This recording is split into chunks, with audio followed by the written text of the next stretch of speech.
everybody, it's Lori again, and welcome back to my kitchen. Summer is in full swing and we are burning the candle at both ends. But the other day I got an absolutely fantastic gift of yellow summer squash. Susie, you know who you are. Thank you so much. We always appreciate it. Anyway, I figured that since I need to get these canned up quickly, I would walk you all through how I can summer squash for later use in stir fries or in hot dishes or, you know, soups or whatever. Now, the main problem with canning either summer squash or zucchini, and now please keep in mind that summer squash and zucchini are totally interchangeable, all right? They're both a softer squash that obviously does not store in its raw state very long, not like a winter squash. Winter squash, you know, you can store those for months just in a coolish type area without even touching them and they're gonna be fine. But your summer squash are going to spoil rather quickly. And the problem with canning either summer squash or zucchini is that they really get soft in the canning process. And technically it's a low acid food. And so if you're going to can plain summer squash or plain zucchini, you either need to hot water bath it for so long or pressure can it, that with either one of those options, your squash just gets to be pretty much mush. So I want to show you how I can summer squash with it staying absolutely beautiful and not getting soft and mushy like that. And the way that I do that is with a brine of just a little bit of vinegar and a little bit of sugar in water. And I also use pickle crisp in this. Now, when I'm talking pickle crisp, I'm talking calcium chloride. Now, calcium chloride it's the same thing across the board, whether you buy it in a Mrs. Wages brand name or whether you buy it under the Pickle Crisp brand name, whatever brand name it is the same exact product. So you don't have to go out and search for what I'm using. Just make sure that you are getting calcium chloride.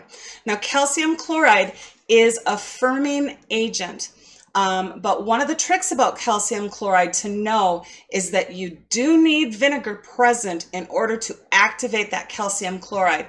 So let's say you were canning green beans and you thought, oh, I'm going to try some pickle crisp to try to get my green beans to stay a little bit more firm.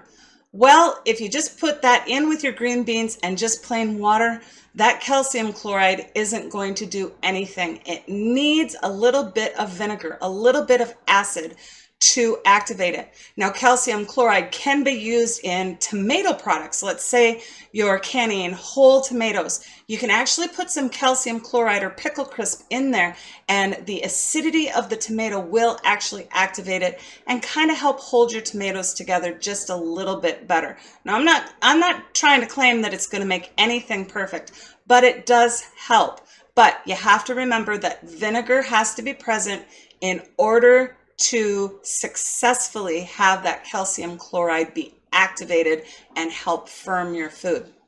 So I've got summer squash, like I said. Now I'm going to show you how I pack these, but you guys know me. I want quick and easy. Everything I do is quick and easy, and I have just kind of honed all of my skills through the years to make as few steps as possible. And I will show you how I do this today. Now, our brine that we need to get simmering is 9 cups of water, 1 cup of 5% vinegar, make sure it's 5% please, and 1 cup of sugar. All right, so 9 cups water, 1 cup vinegar, 1 cup sugar. That's all there is to it. And you just get that in your pan and you get that and bring it to a simmer, okay? You don't even have to boil this. Just simmer it so that the sugar is dissolved. Now, I am also matching my canner water temperature. You know, since I'm going to be working with a hot brine in my jars, I want to have my canner warmed up to match the temperature of those jars that I'm going to put in. Now, with this recipe today, instead of an extremely long water bath session, or instead of pressure canning them, we are going to add, like I said, since there's a little bit of vinegar and that calcium chloride in there, the acidity level is raised so that you can get by with a much shorter hot water bath period. All right, so I'm going to page down and I'm going to get started and show you how easy this is to do. All right, so I've got some of my jars loaded already. I've got all of my stuff kind of prepared here for the video, so excuse my mess while I kind of jumble things around. All right, so when I'm saying that I like things quick and easy, this is how quick and easy it is. All right, so I cut off the top and the bottom of my squash, and then I literally just slice it right directly into the jar. Now, as you can see, I am slicing them a little on the thick side, okay? If you slice your squash super thin, no matter what you do, it's going to be soft and probably get mushy. So make sure that you are slicing your squash or your zucchini into a little thicker of a piece, all right? And I literally just slice that whole thing right into the jar. Now, when my summer squash or my zucchini gets a little thicker at the end, I do choose to just cut it, slice it right in half, and then I will continue slicing that into the jar. Now, once in a while, I stop and I just get my hand in there. I do prefer to use wide mouth jars for this particular project, but if your hands are small enough that you can just get in there and kind of rearrange your squash slices so that you're kind of filling up all of your places, your empty places in the jar as you go along, all right? Just periodically do this, because if you cut all of your squash all at once into that jar, you're not going to be able to settle all the pieces down. So I like to settle them as I'm going, and then just continue slicing.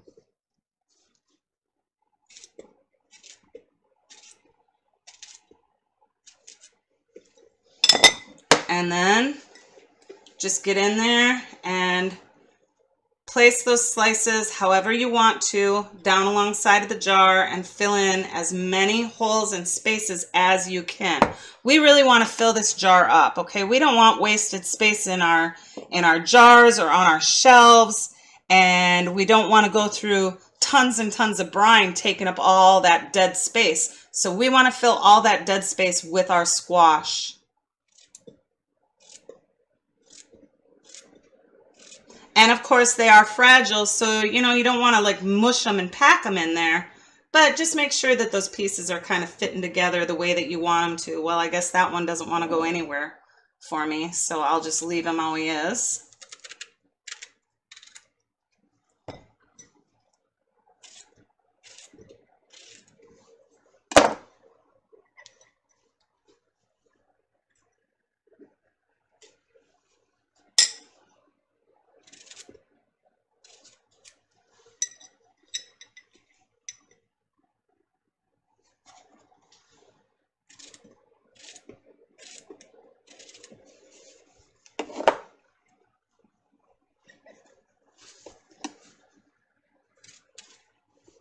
Perfect.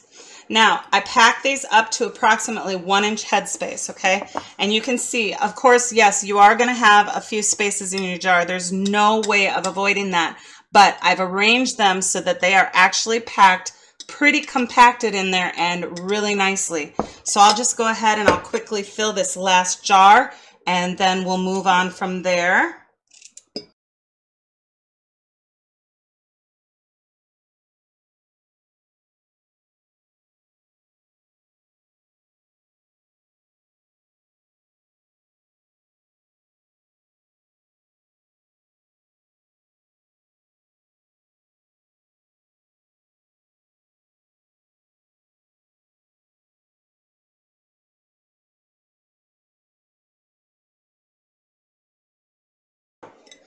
And you know, cutting things directly into your jar like this really prevents you from like preparing too much and then not having enough room in your canner to get them canned up right away, you know. So we can guess and we can estimate how many squash are going to fill how many jars.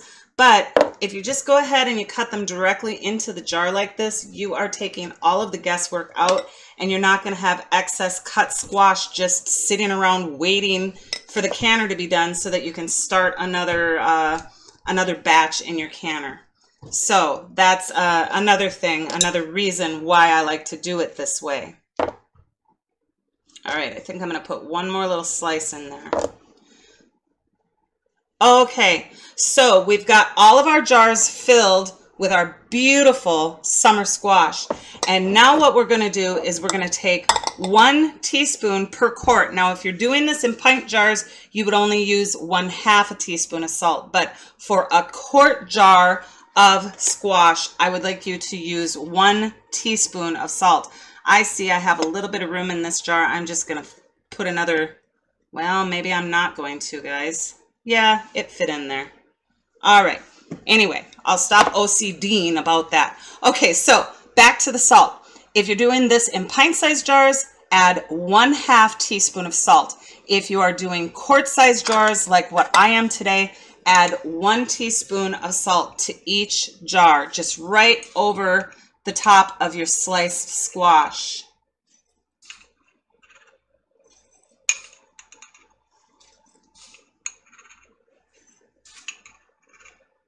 Today I'm using kosher salt.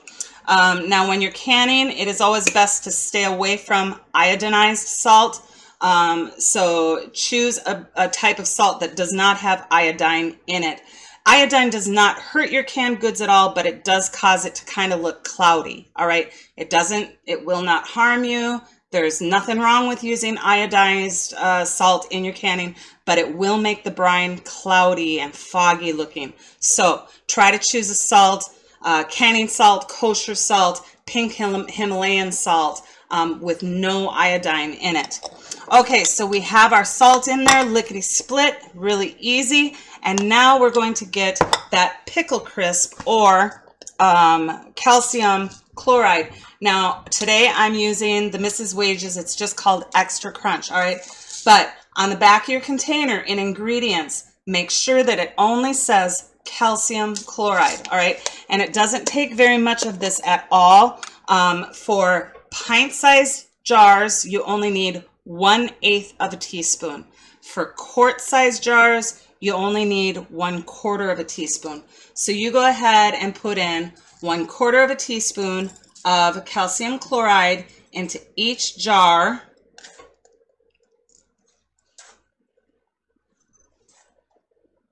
And that's all there is to it. Make sure that you cap this product up right away, okay? Because it is kind of susceptible to moisture and humidity in the air. So make sure you cap those up right away. All right, so this is all there is to it. Now what we are going to do is we're simply going to ladle in our brine that has been simmering and is ready for us. And what I do is that very first ladleful, I kind of go slow. You know, you've probably seen my other videos. I like to go slow just to avoid the possibility of thermal shock. And fill that jar up with brine to that same 1-inch headspace.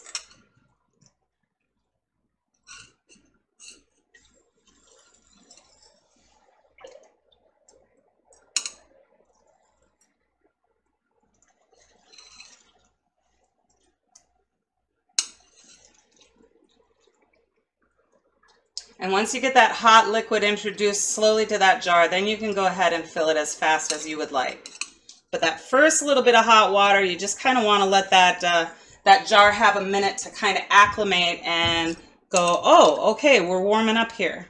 But we don't want it to warm up too fast because that's when you can have thermal shock and breakage. All right, so we'll just fill up the rest of our jars here with our brine.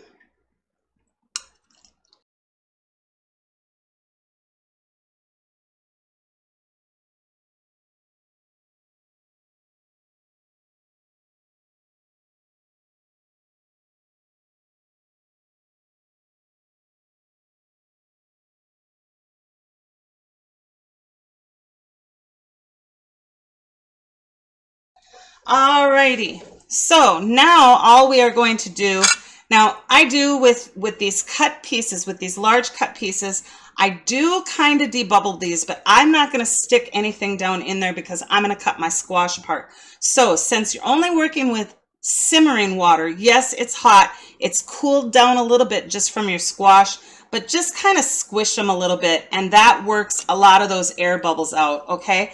And if it's too hot for your fingers, just take the back of a spoon and kind of squish them around a little bit. And what that does is it forces some of those air pockets out from in between the slices, and just gets that brine touching everything in your jar. I think we're going to add just a little bit more brine to that one. And there too, you know, if you've squished out enough air that you see that your brine level has gone down in your jars, then just simply add a little bit more brine to top it off. There's absolutely, actually you want to do that. There's nothing wrong with doing that. That's what you should do. All right, I think we are looking good. Now, just like any other canning project, we are simply going to wipe the rim of our jars, and then we are going to place our flat lid and ring. All right, I've got those 4 done.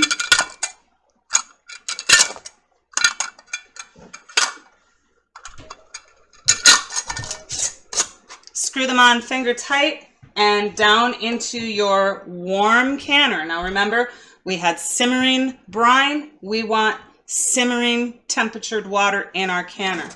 Now this is simply going to be a hot water bath process, but you all know how I prefer to steam can instead of hot water bath, because steam canning is virtually the same thing as hot water bathing. You're just not heating up gallons and gallons of water. You're just using like the regular 2 or 3 inches in your pressure canner, and then you're not going to place your weight at all. We do have a video on how to steam can, and we will link you to that in the description of this video today. So if you want step-by-steps on how to steam can, you can follow that link. But anyway, this is a simple hot water bath or steam can period of only 15 minutes, guys. Now remember, with that vinegar in there, the sugar in there, and the calcium chloride in there, this makes it acidic enough for this short amount of process time. Now, if you didn't have those things in your summer squash or your zucchini jar, you would have to process it much longer. But the raisin acidity that vinegar and that calcium chloride and also sugar, remember sugar is a preservative also, with the combination of those things, it raises the acidity, it raises the safety, and it shortens that process time. So I'm going to get my lid on this. I'm going to steam can these for 15 minutes, and then I'll be back to show you the amazing results. All right, so my 15 minutes steaming time or water bath time is over. And what I've done is I've just brought my stovetop pressure canner to a vent, a full vent, and I've allowed it to vent for 15 minutes. So after my 15 minutes is over, I'm now gonna turn off my burner, and we are just gonna allow the cooler or the canner to cool off for just a few minutes, probably about 10 minutes. And then what I'll do is I'll crack the lid open and just move it just ever so slightly to the side and allow it to cool for about another 10 minutes before then I can safely remove my jars. So after that cooling period is done, I'll be back. All right, so I've allowed my canner to cool off, and I'm gonna remove the lid and get my jars out so you can see these absolutely beautiful squash. I really swear by this method with the vinegar and the sugar in there. These things just turn out lovely. Look at that amazing color. They are not mush. Oop, the dog's gonna bark. The guys are up working on the roof today, so she thinks somebody is knocking at the door. I should have just left her outside, but she was wanting to come in. Anyway, so we'll get these out of here so that they can cool and seal. I love the fact that you can shorten the canning time to just the 15 minutes due to you increasing the acidity level of, you know, by adding that brine with the vinegar and the sugar. And of course, the pickle crisp helps too. But these things are just absolutely fantastic for stir fry, for just frying, sauteing in a pan, in soups, in stews, whatever you want to use them for. They're absolutely lovely. Now, I still have my hot canner. I've went ahead and while my steam canning period was going on, I went ahead and I prepared another 7 quarts. And so I'm just going to go ahead. Actually, I might just refresh my water just a little bit. Just make sure you always have enough water in your canner. You don't want to run it dry. So I've got a little hot water waiting. And I'm just going to get these next 7 quarts right into the canner. You can get so many quarts of this wonderful squash done in such a short amount of time. It's just amazing how quickly you can fly through it. So I'll get that going and get on to another batch of them after this one also. Oh, my canner is still a little hot there. My locking mechanism went on. So we'll just get those started. And we'll get you up here where you can see my non-model face. Oh, well, that's not what you're here for. But look at these absolutely lovely, lovely summer squash. You guys, isn't that beautiful? They're whole. They get a little soft, but actually the rind of them actually is still a little bit on the crunchy side. That's how beautiful these things are. So like I said, they're just wonderful in so many different ways, and it's such an awesome way of just getting tons and tons of summer squash into your pantry for future use, for future meals. So anyway, I would like to thank you for spending your time with me again today. God bless you all, and happy canning, everybody.